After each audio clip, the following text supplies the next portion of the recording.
Welcome to a podcast by Kayleigh, the gateway to unlocking your unlimited potential. I'm creating an army of 6- and 7-figure makeup artists, and I want you to join me. In this podcast, I'm going to be crushing gatekeeping, opening the doors to the knowledge you need, and deep diving into the topics that can push us to the next level.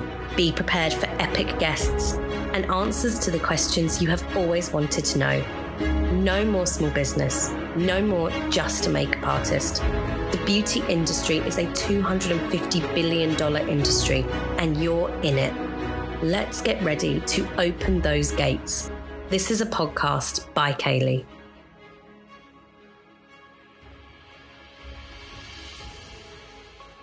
On today's episode, we are talking to the incredible Viv, the woman and the voice behind the Hairdressers Social Club. Now, Vivienne was a requested guest to come on the podcast, but not by just one of you, by loads of you. So I knew I had to get her on. Viv is a social media mogul, so I knew we had to pick her brains on everything social because I know that is one of the biggest pain points in our communities. This conversation was really, really special. I found Viv so incredibly easy to talk to, and we touched on so many actionable steps that can really, really improve your marketing and your social media. There was one particular moment in the conversation that actually choked me up. I don't know if Viv actually knew it when she was talking to me, but there were real tears in my eyes because as somebody who has been picked on and bullied before, you'll know when you get to the part of the episode, you'll just have so much empathy for Viv in this moment. I'm so glad Viv pushed through that because honestly, she is an incredible powerhouse of a woman who is helping so many hair and beauty professionals overcome their social media fear, social media shame, and giving them the courage to step up and unleash their maximum potential.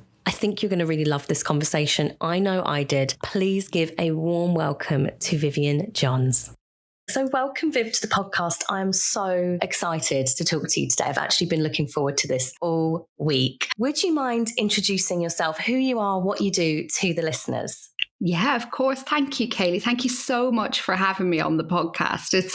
I love a good chat and I love a chat about social media. I'm a big geek. So I am Vivienne Johns. And now, well, you know, when you're like, what is my title? What do I do? And I guess the easiest way to describe what I do is I'm a social media coach for the hair and beauty industry. But really, I started off as a hairdresser. So I was a hairdresser and a salon owner. I started hairdressing, you know, like everybody did, straight out of school. And I had my own salon for 18 years up until the pandemic, when I actually started teaching people how to use Instagram. So how to connect with new clients, and mostly through the pandemic, how to stay in touch with their clients while they couldn't be in the salon.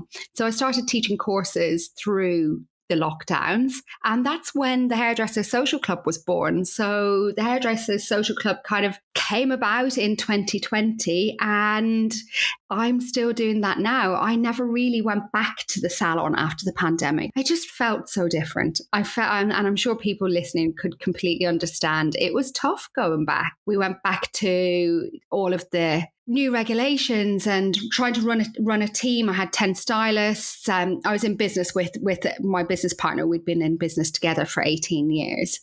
And the only way I can describe it is it was like being cheated on by a boyfriend. Like you go back, but you don't quite feel the same.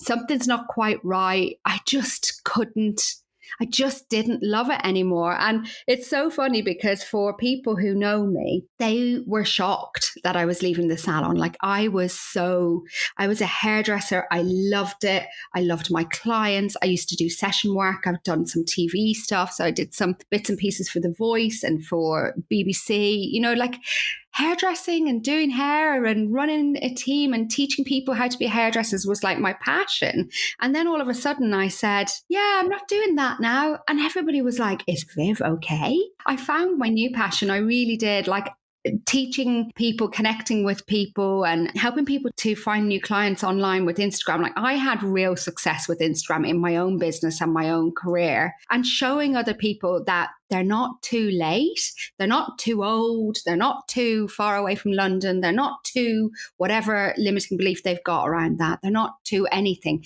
Like Instagram is a platform open for everybody, and showing people how to use it properly is like, it just makes me so happy to see the results they get. I first of all also want to say, before we dive into the social stuff, is there is so much pressure to stay in the same career for like 70 years. Like, it's insane, isn't it? And it's like we are multifaceted, amazing human beings with loads of emotions and dreams. It's okay to change it up. Wouldn't you agree?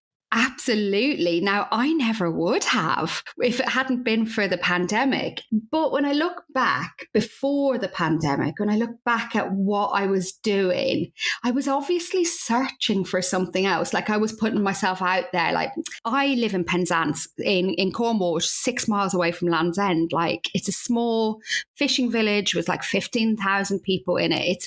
It's not the metropolis. It's not the fashion center of the world. It's not any of those things. And I just was like, had my really successful salon. It was the local salon, really busy, the best salon in town, all of those things. But I just wanted something else. So I was putting myself out there for art teams and competitions and just things in the industry. You know, I wanted to, there was something more or something missing. And I didn't realize, or I didn't know what that was until I suppose the salon was taken away from me. And once the salon stopped, my focus could change. It could be a bit like, oh, what is it that you want, Viv? You want to be part of the industry.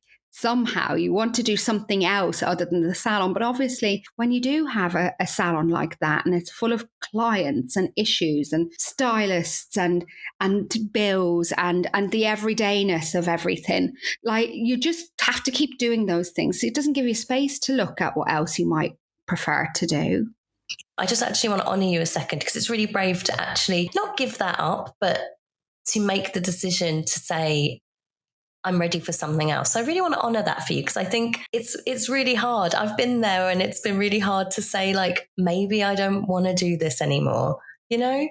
Yeah, well, thank you. I appreciate that. And I'm going to take that. But I tell you what, when I actually left the salon, I didn't really make that decision. Really, I really didn't make that decision properly at all. When I actually left the salon, I believed, and I truly believed this, hand on heart, I'm from Ireland, and that I wanted to move back to Ireland. So I have a house, my mum lives in my house, and I have some land in Ireland. And the plan is always to build on the land, right?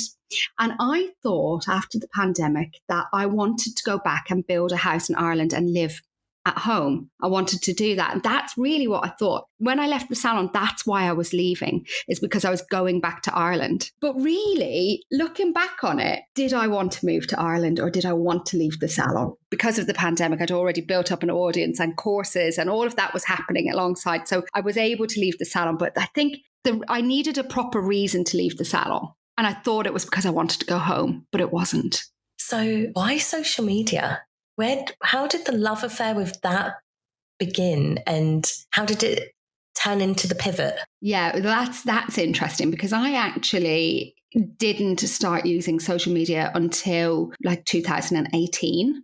So I was your typical salon owner, right? So salon in town, like I said before, it was like, you know, I loved the salon. I put my heart and soul into the salon. I absolutely loved it. But it was a local salon, and word of mouth was really how we got clients, you know. And when I moved to Cornwall first, I started working in a salon. Obviously, I moved to Cornwall 22 years ago. And obviously, I came with absolutely no client base because I was brand new to the area. So every client I met was new to me. And the first thing I'd say is, where were you going before? Or who did you go to before? And they'd say, I used to go to such and such salon. It used to be the best salon in town. And I thought, God, imagine being the salon that used to be the best salon in town. Oh, how embarrassing. And when people had started saying to me, probably around 2015, 16, oh, you should start a Facebook page, or you should have a Facebook page. Nobody was really mentioning Instagram at that point. And I used to say, yeah, no, I don't think so. I don't really need that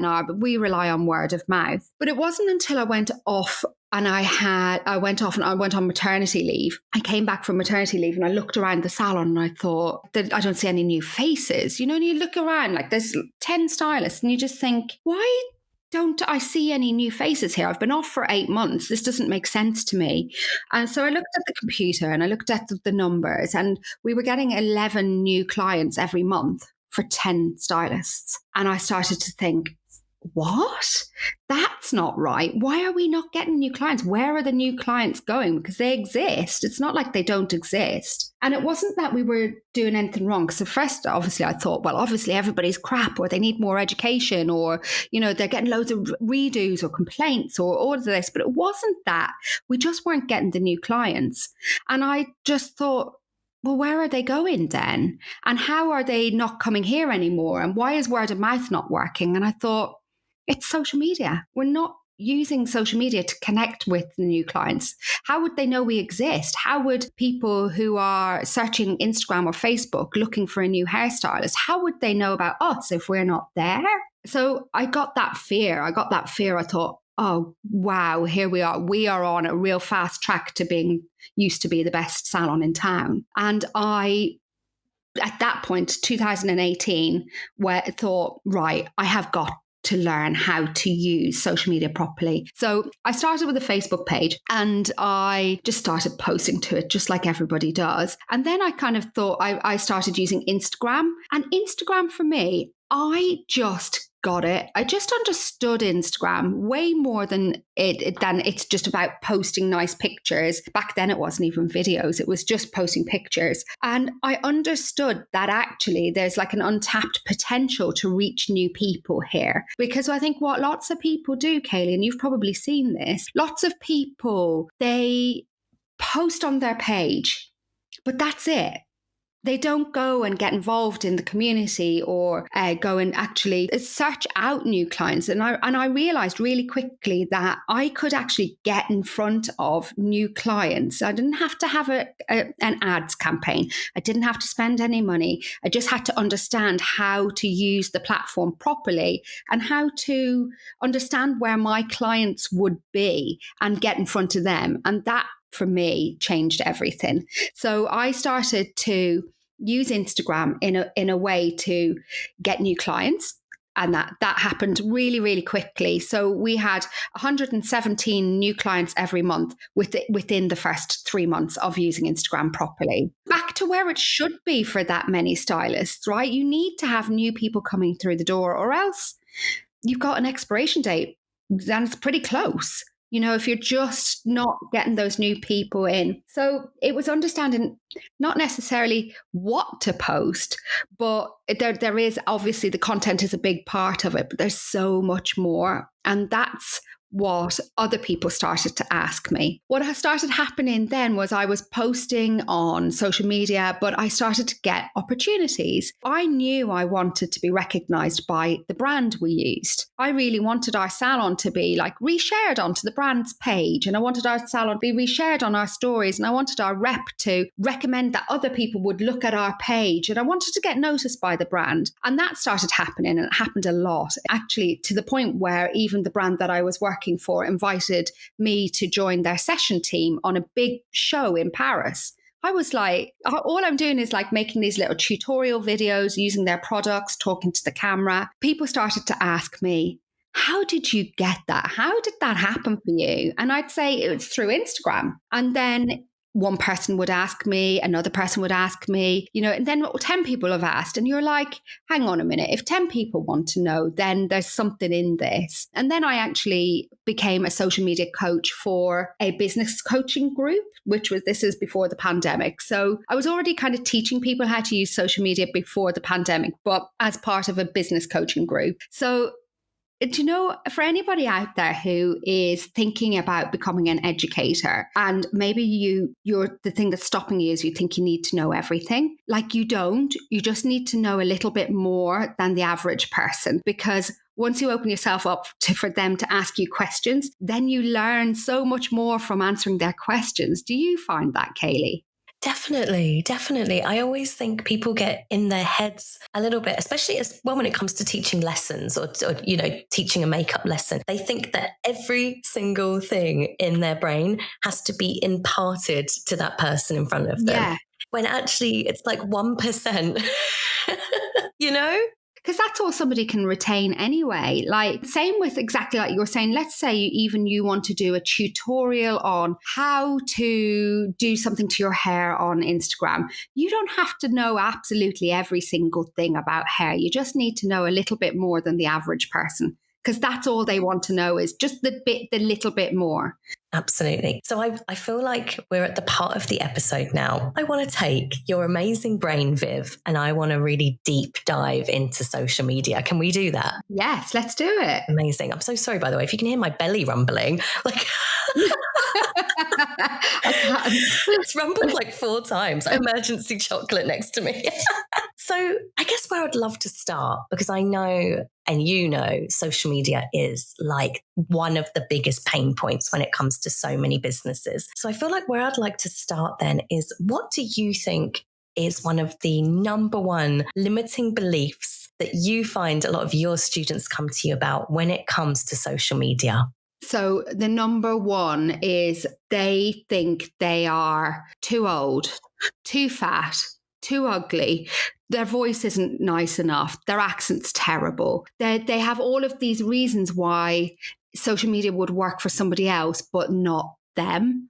And the thing is, all of those reasons are wrong, because there's other people like you looking for somebody like you to show them how to do things and to talk directly to them.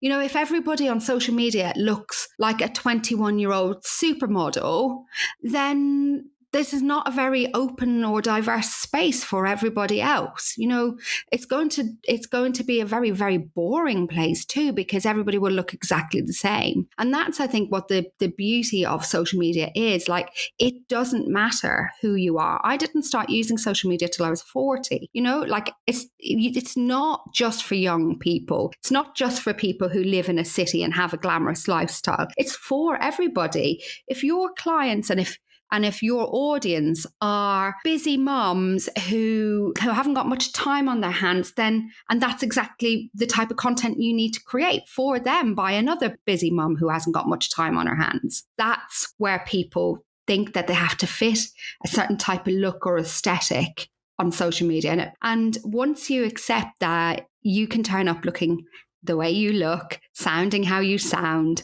the weight that you are, you know, then you will be your true, authentic self. And people love you for that, because that's who you are. I love that you said that. It's really important. A lot of the clients that come to me, my makeup clients, they come to me because they say that they have related to something on my website, be it my goofiness. A lot of my students, they book onto my programs because they have found something that they've resonated with. And it is very often the fact that I show up in a Blackpink t-shirt and I'm just being relatable. And I think that is something that you said that really hit home for me, is we can't all go after the Instagram model, perfect in inverted commas body type. That's not relatable. And what the listeners have, every single person has one unique relatable thing that can connect with somebody else. Would you agree? 100%. One of my friends, her name is Kayleigh Jepson, and I'm going to give her a shout out because she's amazing. And she says,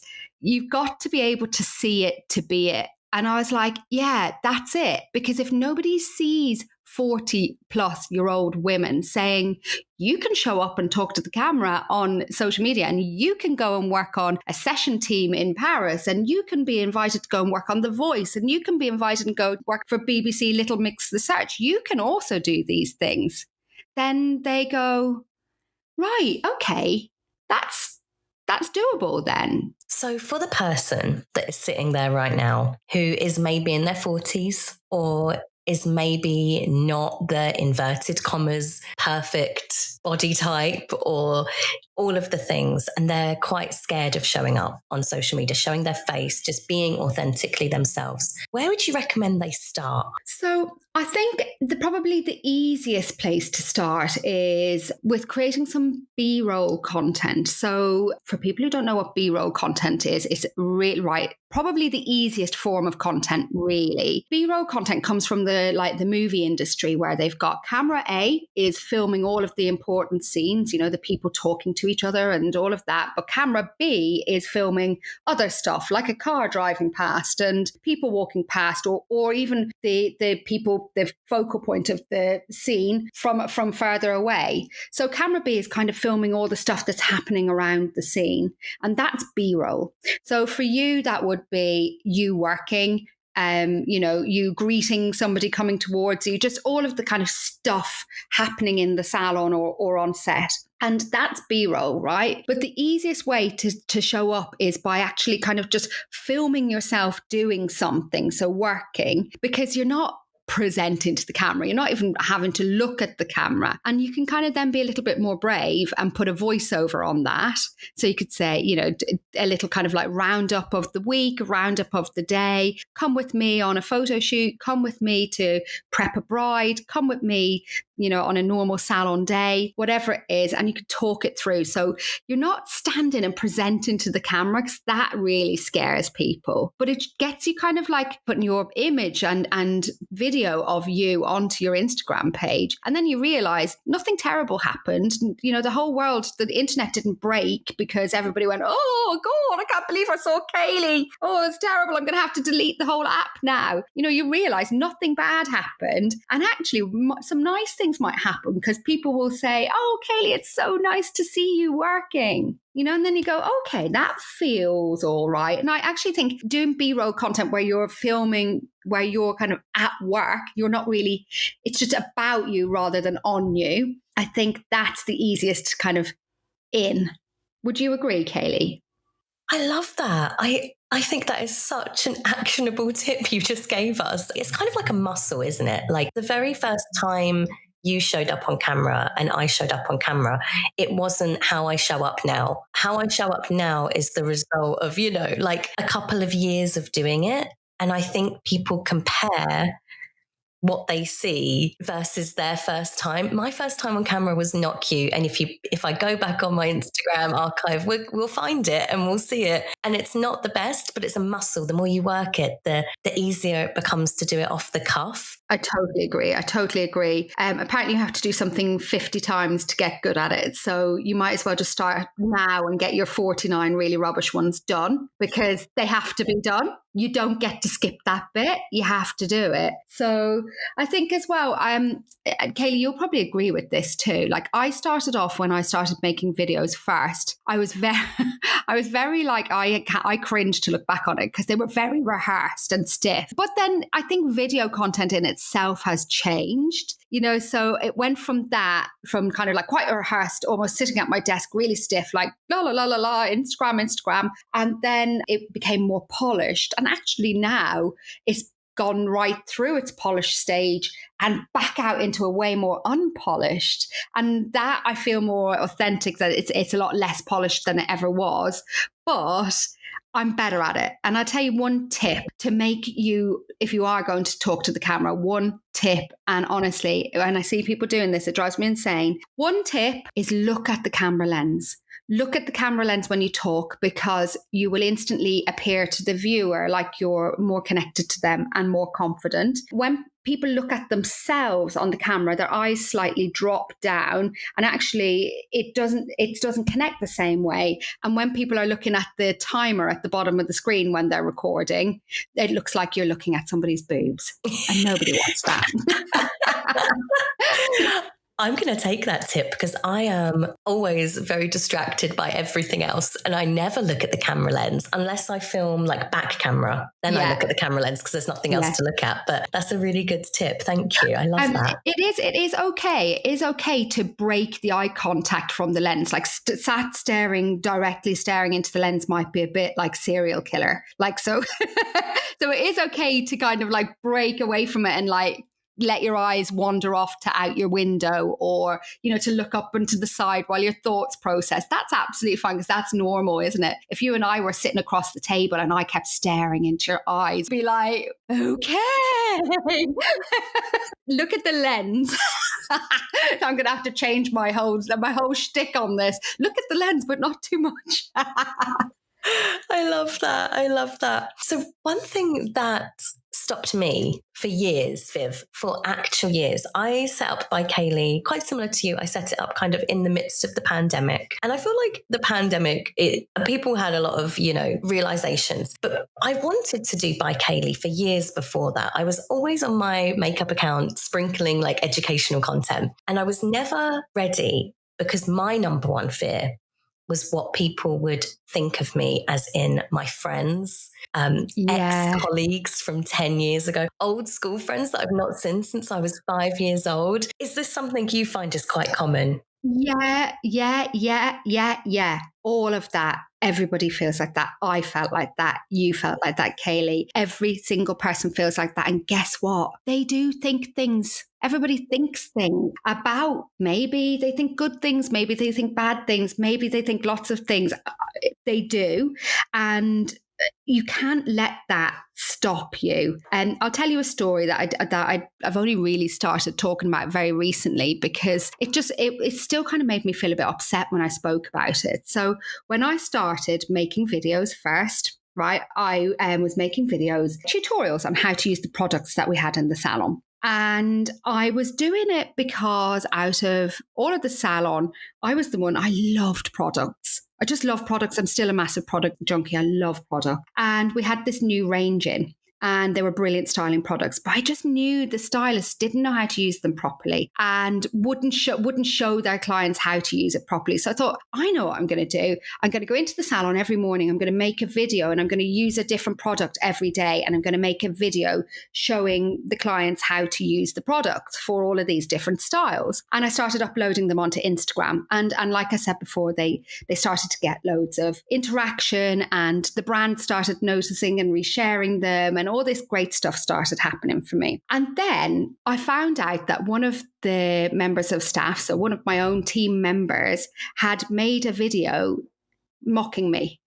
So basically taking mick, basically. And she had red lipstick. Anybody, if you go and look at my Instagram, it's all red lipstick. I've always got red lipstick on. And she'd drawn her eyelashes on up her, because I've got long eyelashes, right? So it was horrible. And she was fully kind of like copying and mimicking how I talked to the camera. And I instantly felt embarrassed. I felt ashamed, and I felt exposed. All of those horrible feelings, because I thought, what will people say if I start making these videos? Are people going to think that I love myself? Are people going to think that I think I'm great, or some sort of celebrity, or any of that? And I thought, oh, just don't be silly. No one's going to think those things. And when I saw this video that had been made, I instantly just wanted to delete every video I'd ever made. I actually just wanted to take every single video off Instagram because I was so embarrassed. But then I thought,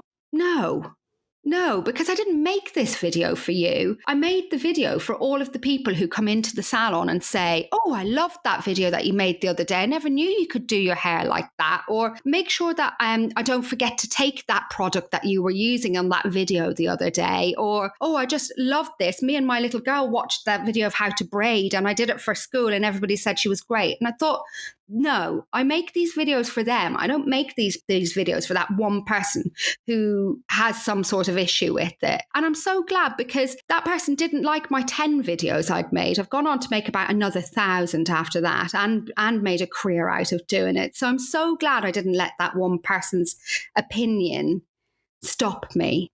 I feel really choked up for you, because that is awful to have to go through that. You not only are you enjoying it, you put a level of vulnerability in when you make these videos. Everybody does. So I'm really, really am sorry that person, who it says so much about them and their character for them to do that. But I'm really glad that it didn't stop you, and you had the strength to carry on making videos that served those people that you're making them for. She or that person, they it wasn't for them, and it never will be for them. That's it, right? That's it, exactly. And when you said to me, like, what will my school friends think? Well, it doesn't really matter, because they're not one of your clients anyway. They're not your audience. It really doesn't matter. I would walk through town, and I'd have, you would get the odd couple of people might say something like, oh, hello, I see you on the internet now. You're going to be too famous for this town. down soon. You're like, oh,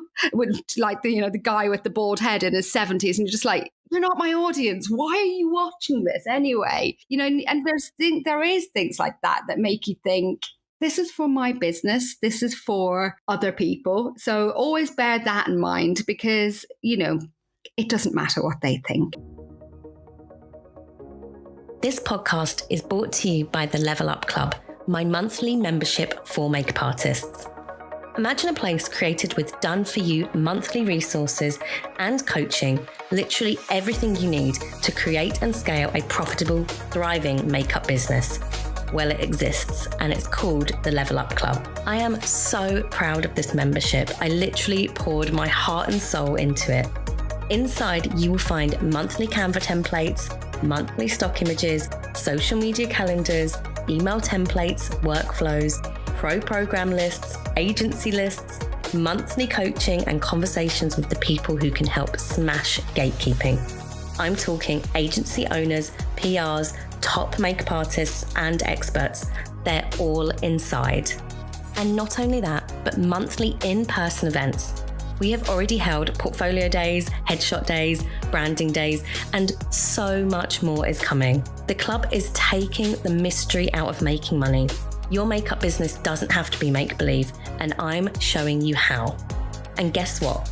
It's only £30 a month. In London, that's literally 2 hot chocolates. I'm not even kidding. So come and join us, the only membership I promise you'll ever need.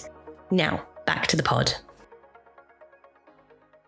Do you agree that haters, in my 2 years, I've maybe had, or 3 years now, I've maybe had one hater. And in your experience, you've probably had like the percentage of negative Nellies is quite low, isn't it?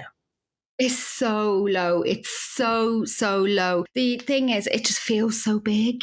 It feels so big when something happens. There's different levels of this, because there's trolling, which is usually from people that you don't know, and then there's this kind of thing where something might be said that makes you feel like, oh, I feel a bit embarrassed by that. You might be at a family party and a cousin makes a remark about how you think you're better than everybody now, or something like those lines. But social media is a part of our job now, whether we can't pretend it's going to go anywhere, because it's not. Social media isn't even new anymore. Making videos and educating your clients and your audience isn't a new thing.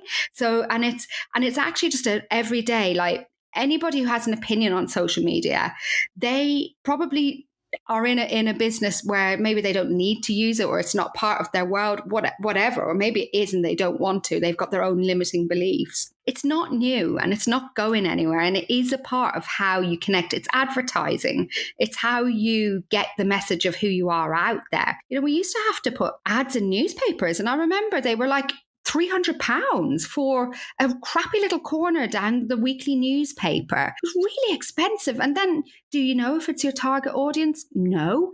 Do you know like how many readers there are of the paper? No. You get a one chance for £300 to get seen by perhaps 1 or 2 or 3 or maybe 10 new clients, but there's no kind of even direct call to action, no link for them to click. So we're in such an amazing position now where we can, without having to go and stand out on the street and flyer, or like go to networking events, we can actually get in front of people. It's amazing. It's an amazing tool. It really, really is.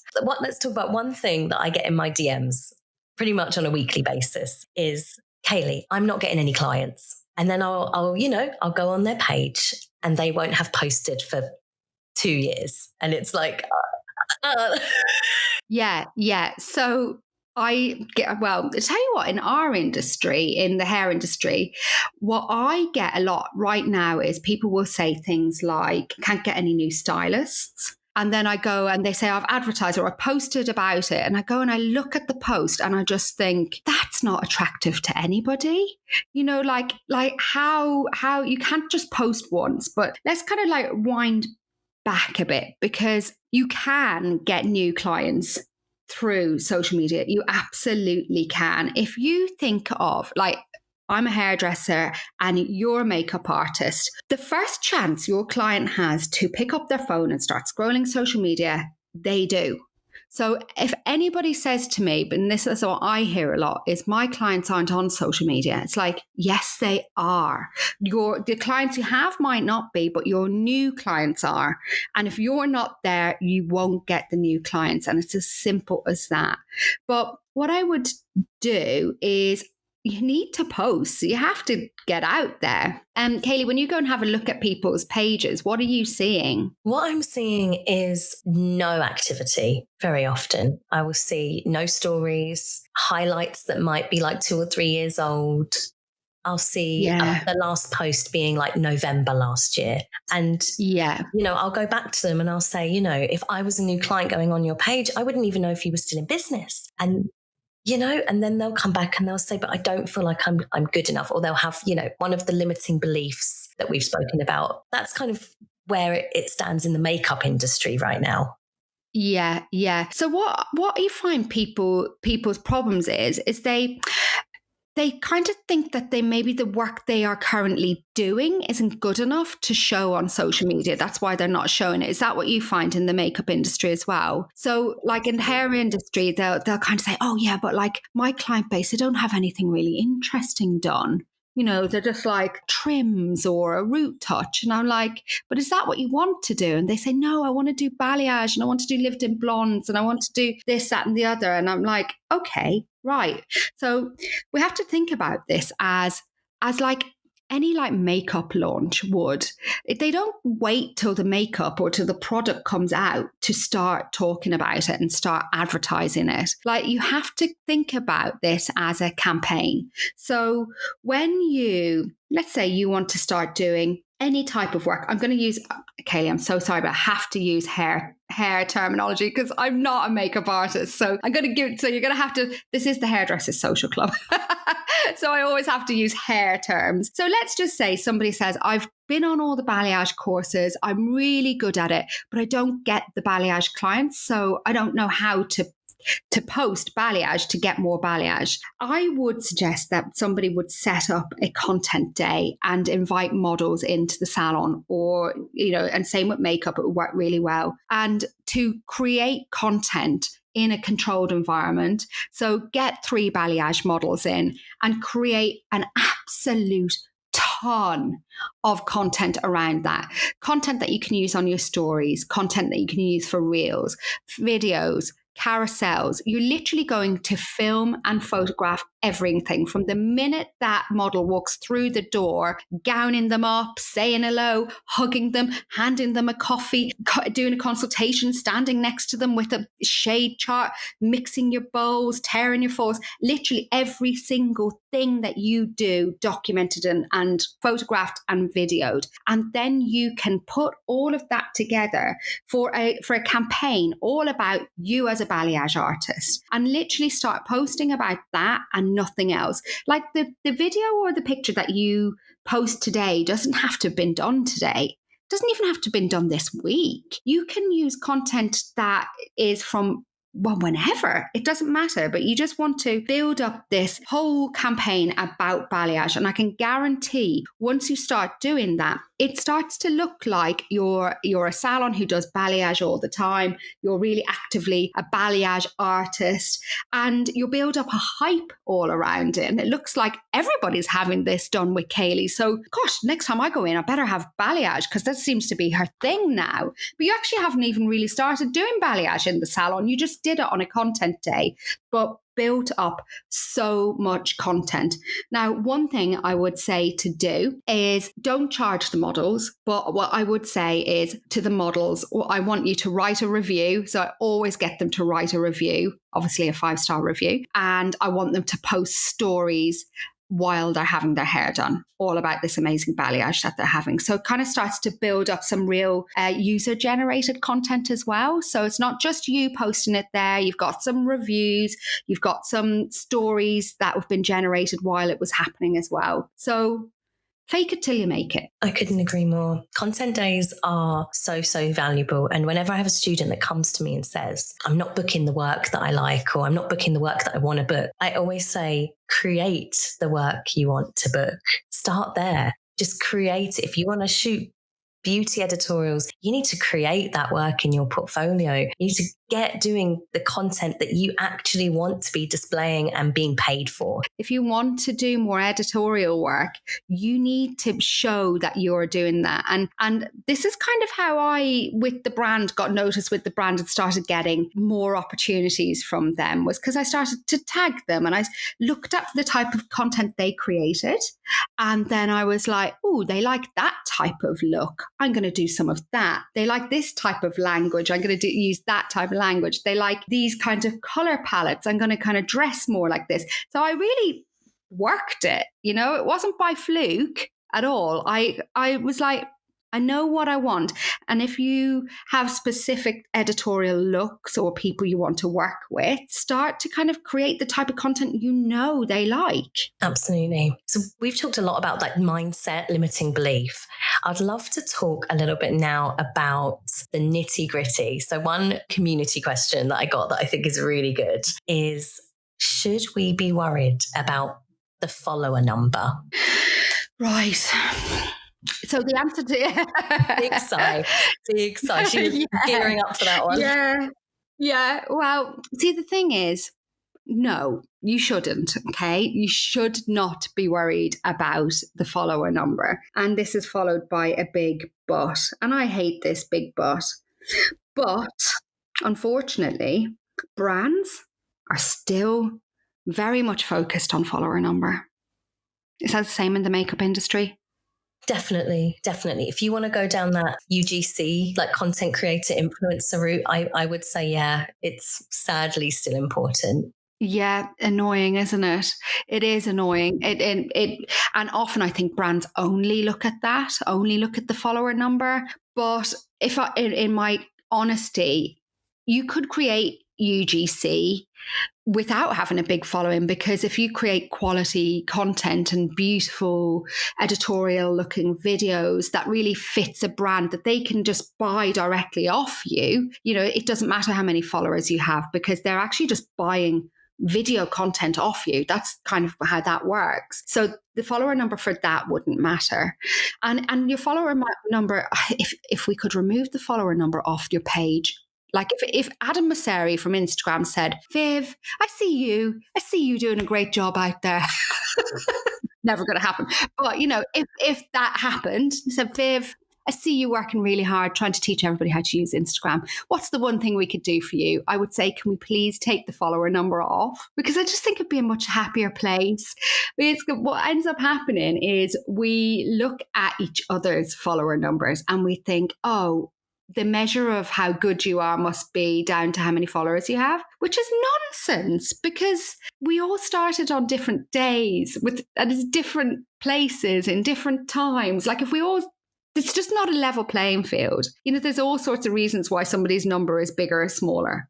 It's not fair to compare that against each other, because it's not a level playing field. A lot of people get caught up on that. And I would say follower number only really matters, when you're working with the brands thing. But even then, I sense a change is coming, but I digress. For the stylists, for the makeup artists who are not looking to go down brand work, they're just looking to get booked, what are the numbers you think they should worry about in that case?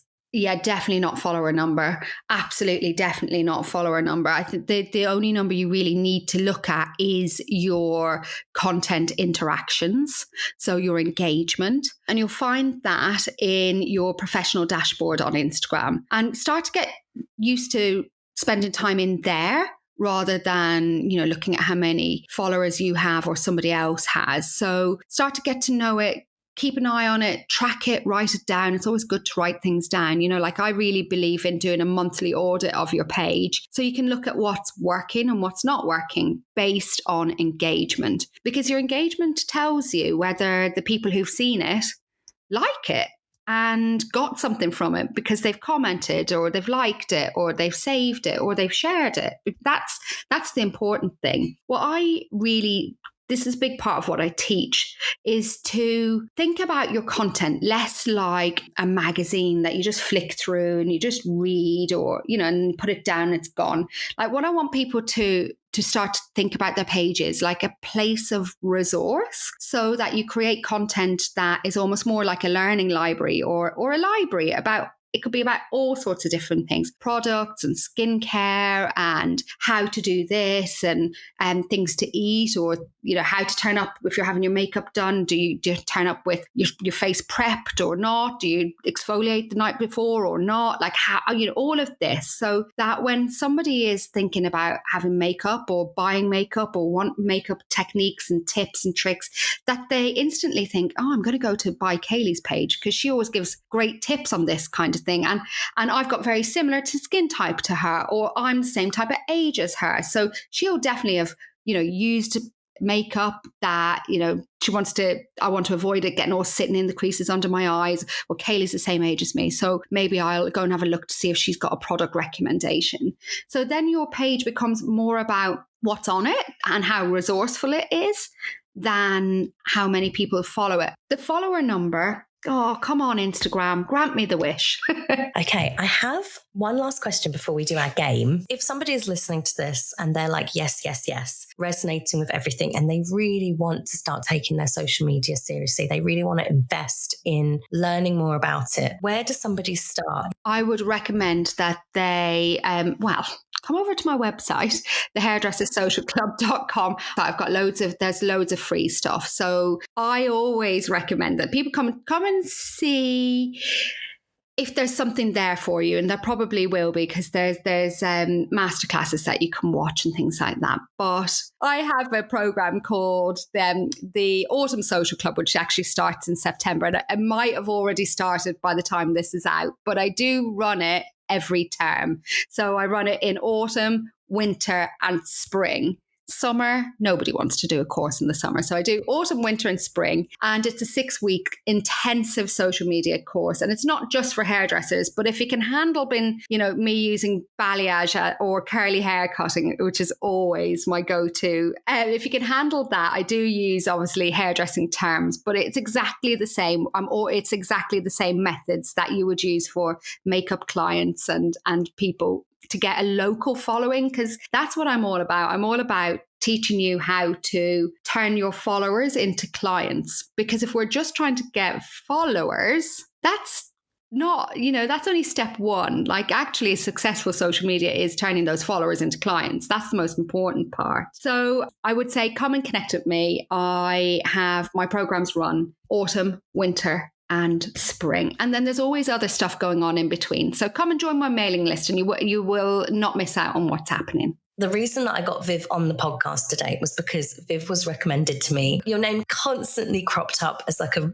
go-to resource, and as somebody who's helped them conquer a lot of their social media limiting beliefs. So the guests that I get on, I don't take everyone on, Viv. So the reason that you're here and the reason we're talking to each other today is because I see that value that you offer. So I don't feel like that was a shameless plug at all. I think it was a needed plug because what you offer is really, really valuable. And I'm sitting here listening to you, Viv, and I'm thinking, can I hire her to mentor me? Like,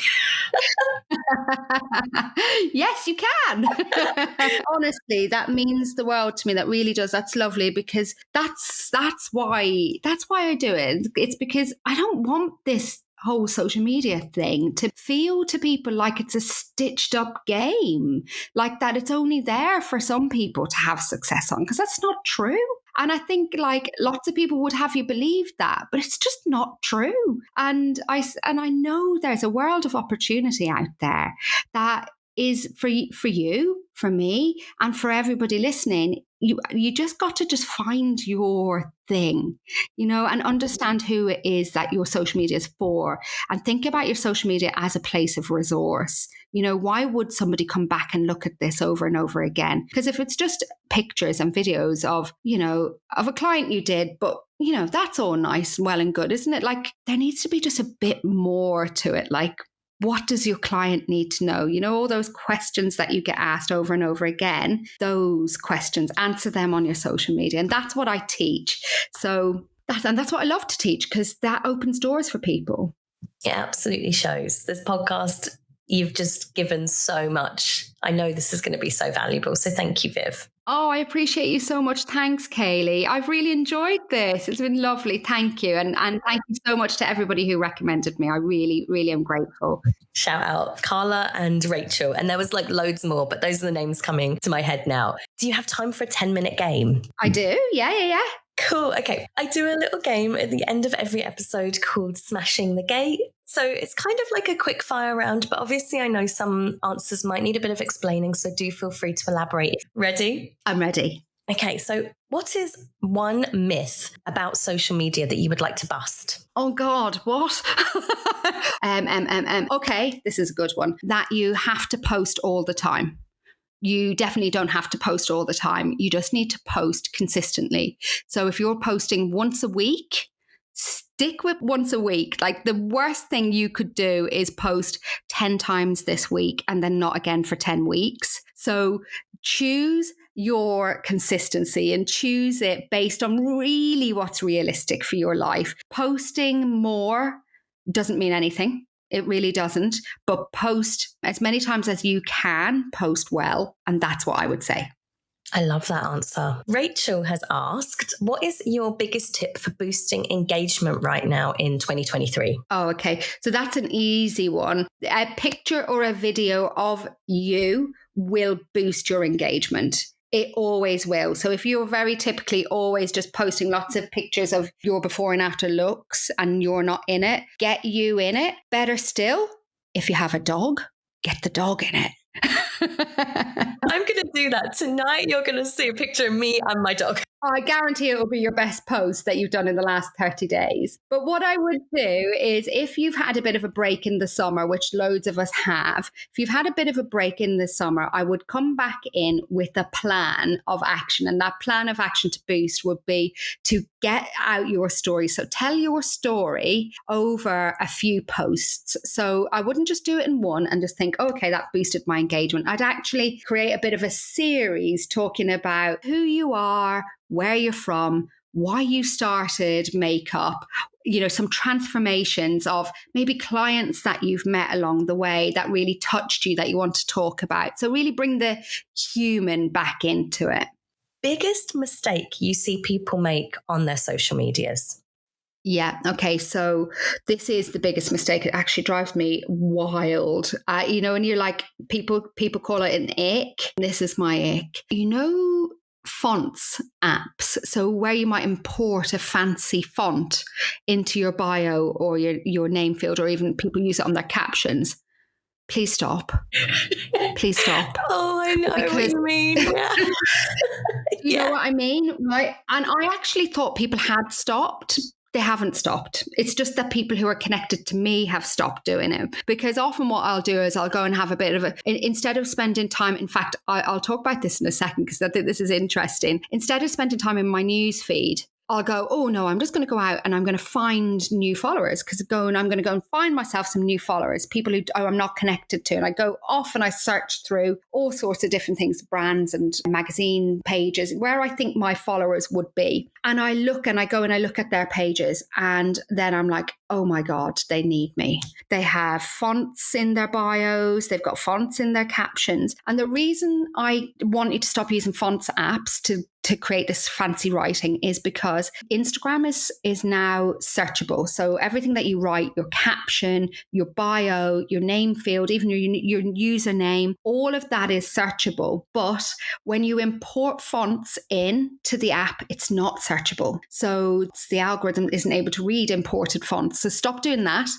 because you're actually decreasing your visibility by doing that. Yep. When you said it, I could visually see the font that I know. The fancy font. Yeah. It's kind of fancy and squirrely, and stop it. Stop it now. But one thing about the news feed, I want you to really understand, right? Because this, I think, changed the game for me back in 2018. And I understood this early, that when you're in your news feed, you're the follower. Okay. So when you're spending time in there, scrolling through, commenting, liking, engaging, you're the follower. You're not boosting your engagement by doing that. You're boosting theirs. So get out of your newsfeed, because you're not doing anything good for yourself in there. All you're doing in there is comparing yourself against others and probably making yourself feel less inspired and less motivated because you're thinking, oh, I can't post that now. So-and-so already posted something like that. So remember, in the newsfeed, you're the follower. Get out of there and go into the explore page and go into the search bar and search through the types of pages and businesses that your potential new followers would be hanging out. I love that. I'm going to try that. That's amazing. I also want to add on to your ick. Let me know if this is an ick for you, okay? Whenever I'm like browsing around, especially on the explore page, and I find an account or I find something that's piqued my interest, so I go on their feed and I see a big X, big red X emoji in their bio, and it says, no DM. Not taking clients. In big old caps. And I'm like, oh, that's my first impression of you, Yeah. I'm exactly the same. In the hair industry, they'd say, so in the makeup industry, they'd say no DMs, right? But in the hair industry, they'd say not taking any new clients. And I'm like, why? Why have you just said no before you even, like, they might be your perfect dream client? Like, if you have only got your perfect dream client on your books currently, then I suppose you could say no DMs or no new clients. But if you're still doing work you don't really love doing, then you should be open to DMs and new clients for sure. Totally. Especially when there are things like you can use automation services and you can do things. If you get a lot of DMs, you can. I use ManyChat. Have you ever used it, Kayleigh? No. You set up like an automated. It's a chat bot basically, and it's £19 a month or something like that. So it's like basically you can set up your chatbot to ask a series of questions, and you can set it to be like, however the client answers, you can set up trigger words and things like that. It's so cool. It's really, really clever. But if you wanted to automate your DMs and even on your content, say, comment the word makeup below and you'll get a message from my really clever chatbot. Go and have a chat with it. It's so fun. You can make it like, so don't try and pretend it's you. I'd never pretend it's me. But you can be really open about it and say, like, go and meet my chatbot. It's hilarious. It'll ask you all questions about your skin and your hair type and your makeup and what you want to have done. I think that's quite cute. Yeah, it is, because mine will pop up and it'll say, I'm Auntie Viv's trusty chatbot. It can ask loads and loads of different things. It's so clever. Oh, I love that. I would give it a name like you did. Yeah, do it. I feel so inspired, honestly, Viv. Good. I feel so inspired after this conversation. Last question for you then. What is next for Viv? What is next for the Hairdressers Social Club? Is there anything you're working on that you can share with us? I actually don't know what's next, but I'm trusting my instinct my instinct and my intuition has served me really well. And I always know the next thing when it's needed.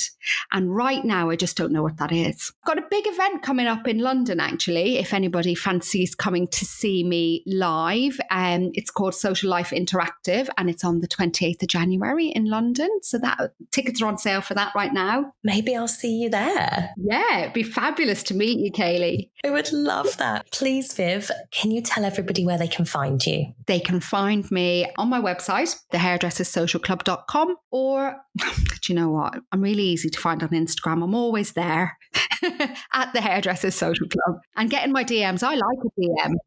Same. Please go follow Viv. Even if you're not a hairstylist, I find your content so inspiring and it just shows how much you love teaching about it. So thank you so much. I absolutely love it. I mean, how cool that I get to do this as a job. It's so cool. It's so cool. Thank you so much for your time today, Viv. I know we went horrendously over today and you're probably dying for some lunch. So I'm just so grateful to have had you on today and I'm feeling mega inspired. Oh, that means the world to me. Thank you, Kayleigh. Thank you so much. It's lovely to talk to you. You have been listening to a podcast by Kayleigh. Thank you so much for tuning in today and being on this mission with me to self-improvement and taking steps towards financial empowerment. If you liked what you heard today, be sure to follow me on the gram at By Kayleigh Podcast, where I post pretty much daily. I would also love to hear your thoughts, feedback, and energy. So please do leave me a review on iTunes, Spotify, or wherever you are listening today. In the meantime, I want you to go forward, believe in yourselves, and be the change you want to see. Bye, guys.